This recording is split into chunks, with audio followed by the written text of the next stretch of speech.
Le projet d'oléoduc Énergie-Est partirait de l'Alberta pour se rendre au Nouveau-Brunswick. Ce serait le plus gros oléoduc en Amérique du Nord et il transporterait 1,1 million de barils de pétrole par jour. Il mesurerait 4600 km.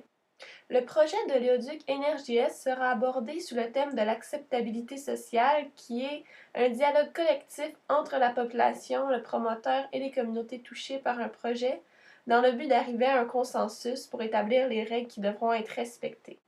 Il y a plusieurs critères d'acceptabilité sociale, entre autres la sécurité de la population, la protection de l'environnement et bien entendu l'apport économique que le projet peut apporter.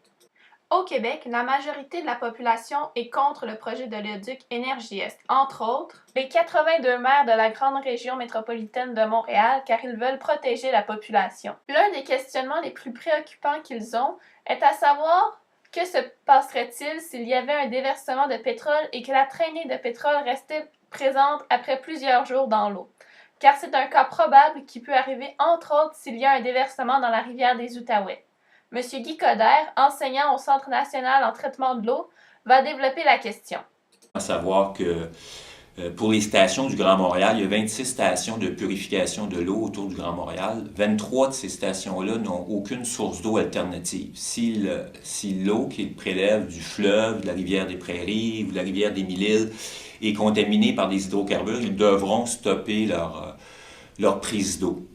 Et que, vu les grandes quantités d'eau qu'ils ont besoin, vu la distance des autres sources d'eau alternatives, d'un autre cours d'eau majeur autour, on a vite réalisé que pour la région métropolitaine de Montréal, ça pose un problème sérieux parce que ces usines-là ne seront pas en mesure de faire ce que d'autres villes qui ont été aux prises avec des déversements d'hydrocarbures, ils ont été chercher de l'eau par des conduites de surface jusqu'à la ville voisine. Il y a d'autres arguments qui font en sorte que les Québécois sont opposés au projet de l'oléoduc Énergie-Est, entre autres le trajet de celui-ci, qui est très risqué, surtout lorsqu'il longe la rivière des Outaouais durant 300 km, ce qui est environ entre Mattawa et Ottawa.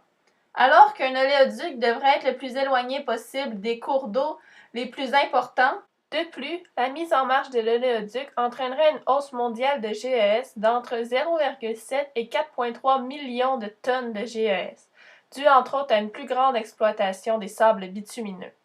Les Premières Nations ont eux aussi leur mot à dire lorsqu'un oléoduc traverse leur territoire. Ainsi, selon l'article 32.2 de la Déclaration des Nations unies sur les droits des peuples autochtones de 2007, TransCanada doit avoir le consentement clair et en connaissance de cause des Premières Nations pour faire passer un pipeline sur leur territoire. Par contre, les Autochtones ne croient pas que les consultations soient faites correctement. De plus, un porte-parole de TransCanada a dit en 2014 que la moitié des communautés autochtones avaient signé des lettres avec eux, sans préciser que ce n'étaient pas des lettres qui confirmaient l'accord des communautés autochtones, mais bien des lettres pour démarrer la consultation des deux parties. Pour démontrer leur opposition aux oléoducs, 122 nations au Canada et aux États-Unis ont signé un traité autochtone contre l'expansion des sables bitumineux, car ils pourraient contaminer leurs terres, leurs sources d'eau et selon eux, de tels projets engendreraient des changements climatiques catastrophiques. En Alberta, leur point de vue est différent de celui du Québec et des Premières Nations, car le projet Énergie-Est est une grande source de profit et cela leur apporterait beaucoup d'argent et augmenterait le PIB canadien de 55 milliards de dollars au cours du développement, de la construction et durant les 20 premières années de son exploitation. Selon Équiterre, l'Alberta aurait 70% des investissements.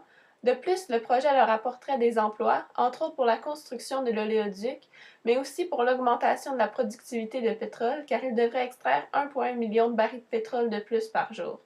Énergie-Est promet 14 000 nouveaux emplois directs et indirects au Canada durant la phase de construction.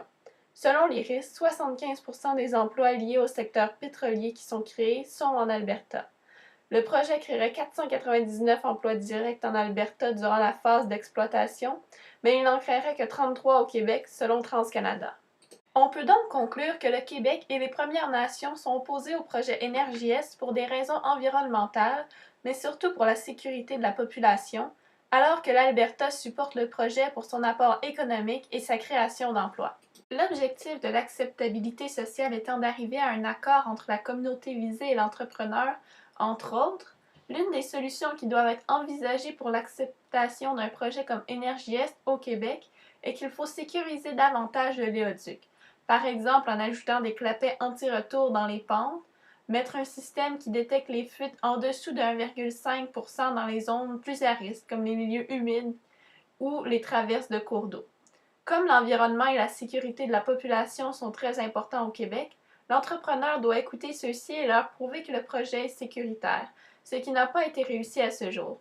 Plusieurs villes comme Montréal, Trois-Rivières et la MRC d'Autrey ont émis des recommandations à TransCanada dans le but d'informer l'entrepreneur des zones à risque et des méthodes qui devraient être employées pour sécuriser le léoduc dans leur municipalité.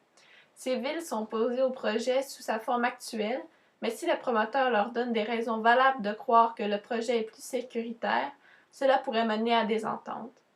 Bien entendu, la façon la plus sûre de préserver l'environnement est de ne pas construire de léoduc.